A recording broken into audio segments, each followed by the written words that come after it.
everybody, it's me, Jennifer Stenhouse from Little Metal Foxes, and I just wanted to touch base with you guys today, do a little tool tip on some fancy bezels. We've got the Bezels Made Perfect workshop coming up on December 11th, where we're going to touch on not just on how to do a bezel, but how to get a bezel finished well and beautifully, and what tools work best for that, and talk about making your own bezels, bezel wire, and some fancy bezels. So I'm pretty excited about that. But I wanted to touch on some of the tools today that are really great for some of your finer bezels and kind of customizing your own bezels. So one of the things that a lot of people don't realize is that you can totally, oh, hello, Michelle, totally make your own bezels out of fine silver. So a lot of times people have a tendency to sort of default to whatever bezel wire is available, but you can make your own bezel wire. You don't have to rely on the ones that are available, on the ones that are standard. You can create your own. Sometimes that's really important, because if you're working with a stone that's a little bit larger, or something that's a little more substantial, or is going to take more wear and tear, you may not want to go with a very fine, thin gauge bezels. You might want to go with like 22 gauge bezel, and in that case you're going to have to make your own.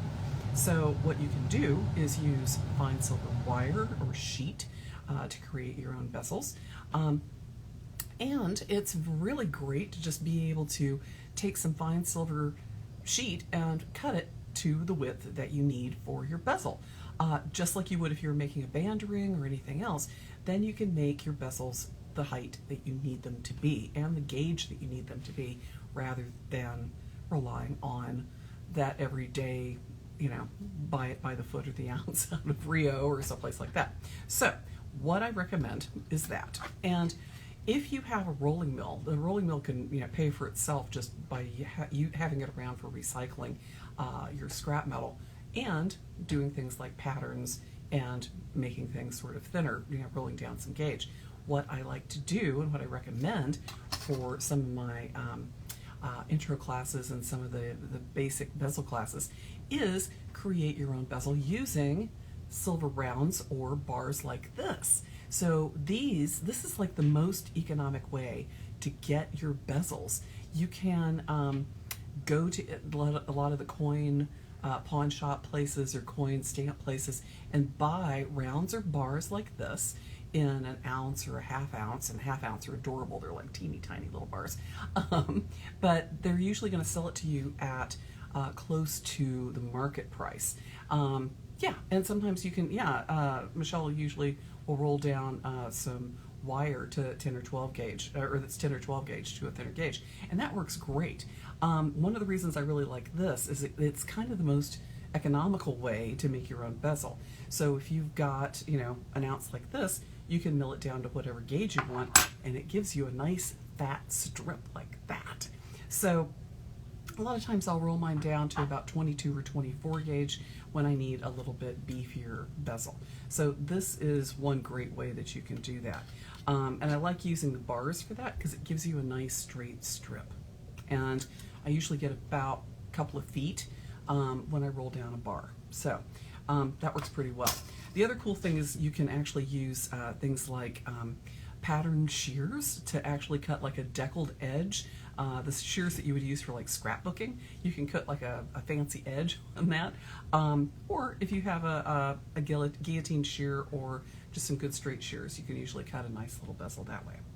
But the thing that I wanted to show you guys today with my unboxing is that I just got a little snack box size treat from Jeffrey Klein. And Jeffrey Klein does specialized fancy bezels, gallery sort of bezels from, and they're available on Etsy. And he's got a really good Instagram, so if you want to pop over and see what he's got available, he's got some really cool fancy bezels available in copper, brass, and silver. So check that out. So I wanted to kind of see these for myself, and I wanted to use them for the Bezels Made Perfect class that's coming up on the 11th and sort of show you some of the ins and outs on this. But I love this. It arrived and I'm like, what is this? It's this great little tube.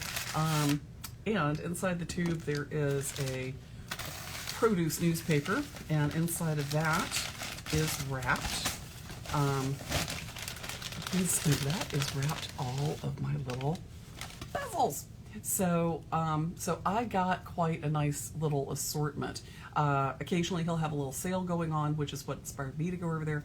But I got some in the silver and in the copper and in brass, just to kind of see. I wanted to sort of test out the thickness, the gauge, the quality of these pieces, and kind of see what they look like and felt like. I really like these. They are, the silver ones are really nicely done. I ended up getting the, a honeycomb version, the dragon scale, the smaller flame, and the little castellated puzzle. So these I really wanted to play with and kind of see what they would do, and use them not just for bezel but for pattern on decoration and things like that. The copper and brass, of course, are less expensive, so if you just want to get some and kind of test it out and play, I suggest maybe getting like a variety pack of different bezels that you like. And so I got, with that one, he had one of the, that one was on sale for like $6, which is the little bit larger flame, some dragon scale, honeycomb, and those as well. Those are my favorite. I really kind of like the dragon scale. So Jeffrey, if you're out there watching, I love the dragon scale. But he also has like little bees and spiders and things, and he has spider webs and all kinds of great little stuff that you can like add on that make them really fun. Yeah, his stuff is really fun. So the thing that I was really kind of interested in doing with this is not just using it as like a straight up bezel, but for using it as like a prong setting. So sort of setting some stuff in there and pushing the tops down as like a little prong, or turning it over so I've got like a smoother top, potentially adding some prongs. And so for, you know, the higher, fancier stones, some faceted stones, I thought this might be really interesting. One of the things he does with it is he'll anneal it and kind of spread it out flat with things like the spider web and flames, which are really lovely. I've seen him do it with the I believe the castellated pieces as well, but these can be really, really kind of handy for a variety of different things. If you want to just get some height on your bezel, if you want to get some decoration around the outside, or if you want to use these just for pattern on things like rings, they can be kind of cool. They're not too terribly expensive, and the silver, of course, is going to be, you know, more expensive for production cost and the fact that it's silver. But yeah, they're kind of fun, kind of cool. So one of the things tool-wise that I wanted to show you is when you're dealing with these very delicate gallery bezels, or, you know, little filigree type bezels like this, you have to be really careful with it. There are a number of different gallery wires out there that are traditional patterns that you'll see that are sort of the swag and egg or dart and egg sort of patterns, or something like the upside down heart. So there's lots of them out there. So sort of check around. I know there are a lot of people that have gallery wires, but I like the fact that these are just a little bit edgier, a little bit different. But when you're working with these, it's a good idea. Once you solder them down, they're going to be annealed. But when you're shaping them around the stone, I would recommend lightly annealing them, so you've got a little bit more, so they're annealed first of all, but you've got a little more malleability, and you can a little bit more easily shape them to what you want them to be, using something like nylon pliers, or your hands, or pencils and erasers, or just really simple mandrels to help shape the pieces by hand, is going to be really good for these pieces. Any of the gallery wires that you're going to be working with are going to be pretty delicate, especially once they're annealed. So you do want to be careful that you're not breaking and tearing them, because that can easily happen if you're putting too much stress on it. But annealed, you're going to have a little bit more of an easy time sort of molding and gently shaping those. So anneal them first, because they are rolled and stamped, so they're pretty tough when you get them down, or when you get them in the mail. But anneal them, shape them, and I think you're good to go. Shape gently, anneal gently, so that you don't melt them. But using, tools like the nylon pliers, like little forming pliers like these, can be great for things that are delicate, like gallery wire, filigree, and other, relatively delicate stuff that you don't want to mar. So I really do like these. And they come in a bunch of different shapes. So I've got sort of a skinny one, little narrow one like that I use for shaping little earrings. I've got a wider one that's great for sort of a gentler curve, which is actually sort of a ring size. And this one is sort of a bracelet size. So they give you some different curved shapes. There's also sort of like doming possibilities and things too with these and with other forming pliers. So yeah, gallery wire, making your own bezel. It's awesome. So if you want to know more about bezels and how to set them, how to solder them, how to make them look perfect and professional finish, join me on December 11th, and we'll be doing that.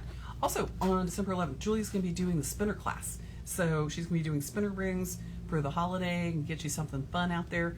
I've got gold fill, or as I like to call it, the 5 golden rings class, coming up on the 20th. So that's coming up this Saturday. So if you're interested in working with gold fill or adding a little gold fill to your work, there's still time to join. Gold fill can be a little bit tricky, but for about the same price as sterling, you can add a nice gold to your line pretty easily. And gold fill, because it is 5% gold, is recyclable as well. So it's not like gold plate. It's very different. So I'll explain the differences and how to work with it. There's some different solders and some different fluxes that you want to use with that. So join me for that. And on December 8th, Wednesday, December 8th, we're going to be doing flush setting. So really simple, quick, beautiful way to add little stones and details to your work. I will demystify it, and you will be flush setting little stones in 2 hours. So join me for that. Then again on Saturday the 11th, we've got bezels and spinner rings. So join me for that then. I hope you guys have a great week, and anneal gently and shape gently with your delicate little bezels, and have a great week. If you're interested, I know we've had a couple of people contact us with tool tip requests, and we're always happy to take a look and see what's out there. And if you're interested in seeing a particular tool or need a tip, let me know. Same time on Saturday the 20th. Saturday the 20th says Gilded Moon Studio. Same time on Saturday the 20th. I don't think we have anything. Let me take a look here real quick. But I don't think we have anything on Saturday the 20th. Yeah, we have alternative stone setting bezels made perfect on December 11th, and then the holiday party spinner ring also on the 11th is what it says on our website. So on the same time Saturday the 20th for the 5 golden rings. Yes, it is from 10 to 1. And if you're interested in signing up for that, sorry, my confusion. Yes, the gold fill. Yes, the gold fill class is on this Saturday from 10 to 1. So you can sign up for that at littlemetalfoxes.com on our website, and those are very reasonable for a couple hours worth of great instruction. So join us then. And also too, I'll point out that a lot of our classes, because we do like to make a classroom situation, we're usually doing demos and showing what we do and how we do it, and showing you the tools, showing you all the details and ins and outs and all that. If you don't have the materials handy or don't have them in time for the class, don't worry, because you have access to all of our classes for 30 days following the class. You can watch the video on your account, so you can see it there. So that makes it really easy if you want to go back, follow along later, which we highly recommend.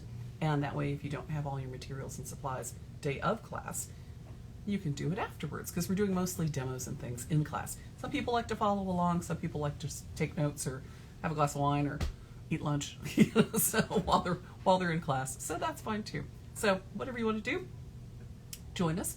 And Saturday, we'll do some gold fill and add some gold to your work, which is lots of fun. I really enjoy it. I've got actually a few pieces in front of me that I love. We did this with the Adding Gold series, and using the gold fill. What? This is the gold overlay earring, but using gold fill for the earring wires to give it a little pop of color. You know, it really is kind of fun. So if you're interested in doing little bimetal pieces, gold fill can be really easy to add, and that way you've got, you know, a little touch of gold on your pieces, and sort of add some value and some quality to the metal that is kind of makes it, you know, a little bit of difference, and customers like it. And so if you want to do a little bit of gold, add it on there. Yay! All right, that's it for today. So if you have any questions, direct message us. If you have any suggestions for tool tips that you'd like to see, let us know. We're always happy to hear from you. And have a great week. We'll talk to you later. Bye!